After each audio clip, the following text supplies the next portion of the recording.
Assalamualaikum warahmatullahi wabarakatuh. Dalam video kali ini kita akan membahas tentang gangguan berbahasa dan berbicara.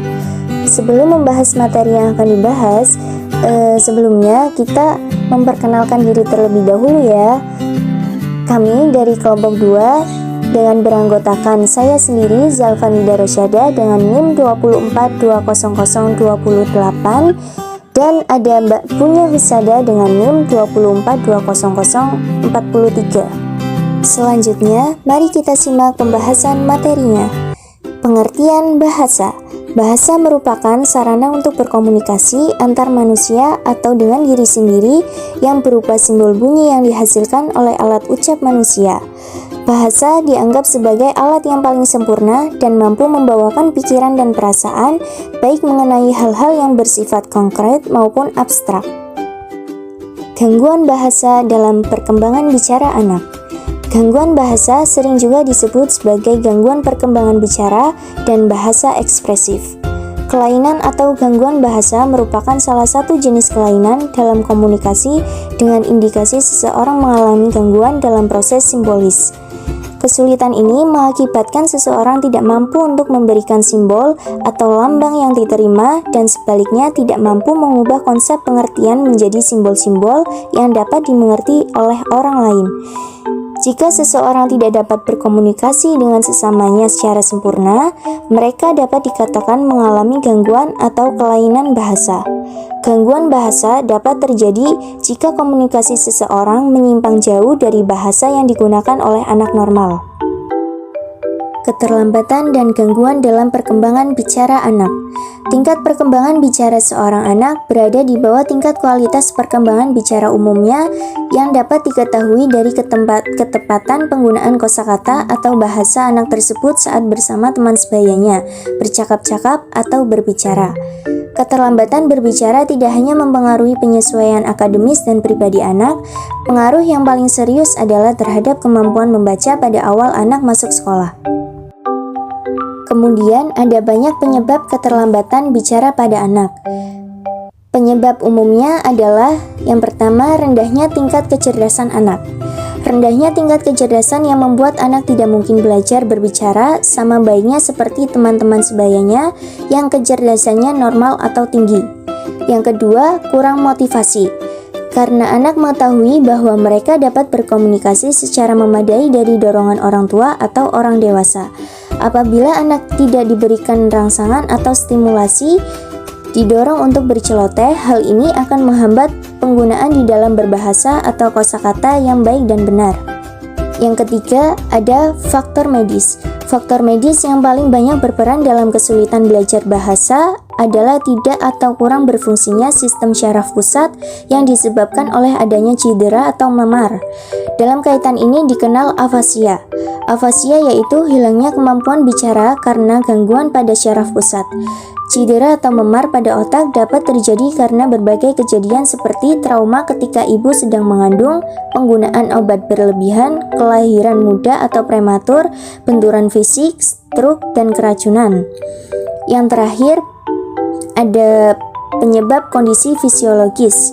Yang dimaksud dengan kondisi fisiologis adalah kemampuan dari organ-organ yang terkait dalam menjalankan fungsinya untuk mendukung terhadap kelancaran anak dalam meniti tugas perkembangan, bicara, dan bahasanya. Organ-organ tersebut meliputi susunan syaraf atau syaraf sensomotoris, kondisi organ pendengar, dan organ bicara. Bentuk gangguan berbahasa dan berbicara. Di antaranya, 1. Keterlambatan dalam perkembangan bahasa. Kelambatan perkembangan bahasa di antaranya disebabkan keterlambatan mental intelektual, ketunarunguan, kongenital apasia, mutisme, disfungsi minimal otak, dan kesulitan belajar. Anak-anak yang mengalami kesulitan tersebut dalam kemampuan perkembangan bahasa dapat terjadi pada fonologis, semantik, dan sintaksisnya, sehingga anak mengalami kesulitan dalam transformasi yang sangat diperlukan dalam kegiatan berkomunikasi. Yang kedua ada afasia. Afasia adalah satu jenis kelainan bahasa yang disebabkan oleh adanya kerusakan pada pusat-pusat bahasa di korteks cerebri. Adanya lesi di pusat-pusat bahasa di korteks cerebri menyebabkan klien mengalami kesulitan dan kehilangan kemampuan dalam simbolisasi baik secara aktif maupun pasif. Yang ketiga, ada kelainan organ bicara. Kelainan ini meliputi lidah pendek, kelainan bentuk gigi dan mandibula rahang bawah, kelainan bibir sumbing atau palatoksisis, cleft plate, deviasi septab, adenoid atau kelainan laring. Pada lidah pendek terjadi kesulitan menjulurkan lidah sehingga kesulitan mengucapkan huruf T, N, dan L. Kelainan bentuk gigi dan mandibula mengakibatkan suara desah seperti F, V, S, dan Z. Kelainan bibir sumbing bisa mengakibatkan penyimpangan resonansi berupa rhinolalia aperta, yaitu terjadi suara hidung atau sengau pada huruf bertekanan tinggi seperti M, N, NY, Eng, S, K, dan G. Yang keempat, ada gangguan pendengaran. Anak yang mengalami gangguan pendengaran kurang mendengar pembicaraan di sekitarnya. Gangguan pendengaran selalu harus dipikirkan bila ada keterlambatan bicara. Ada beberapa penyebab gangguan pendengaran, bisa karena infeksi, trauma, atau kelainan bawaan. Yang kelima, ada autisme. Gangguan bicara dan bahasa yang berat dapat disebabkan oleh autis. Autisme itu sendiri adalah gangguan perkembangan pervasif pada anak yang ditandai dengan adanya gangguan keterlambatan dalam bidang kognitif, bahasa, perilaku, komunikasi, dan interaksi sosial. Autis merupakan masalah genetika pencernaan dan sistem imun tubuh, invasi virus, jamur, dan bakteri patogen lainnya.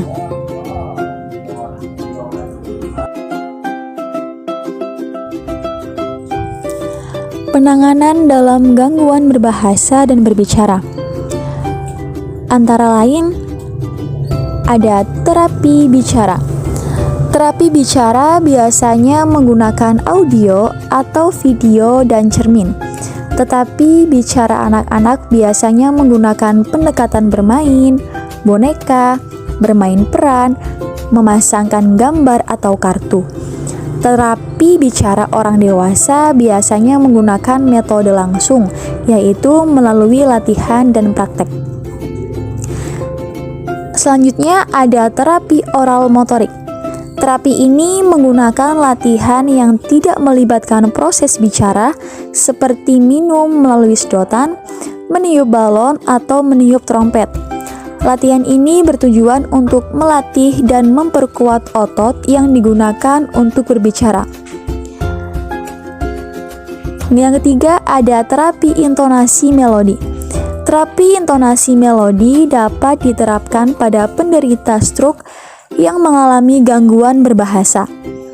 Musik atau melodi yang digunakan biasanya yang bertempo lambat, bersifat lirik, dan mempunyai tekanan yang berbeda. Adapun ayat Al-Quran yang sesuai dengan materi yang kita bahas pada kali ini, yaitu Quran Surat Qaf ayat 18 yang berbunyi, Bismillahirrahmanirrahim, Ma yalfidhu min qaulin illa ladaihi raqibun atidun, yang artinya tiada suatu ucapan pun yang diucapkannya melainkan ada di dekatnya malaikat pengawas yang selalu hadir.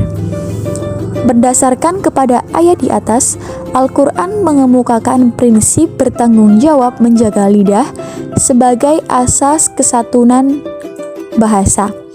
Lidah merupakan alat utama untuk bercakap. Bertanggung jawab menjaga lidah merupakan asas utama kesopanan berkomunikasi. Setiap individu mempunyai tanggung jawab menjaga lidah dengan mengucapkan perkataan yang baik dan untuk tujuan kebaikan. Terima kasih. Semoga bisa dipahami dan bisa dimengerti.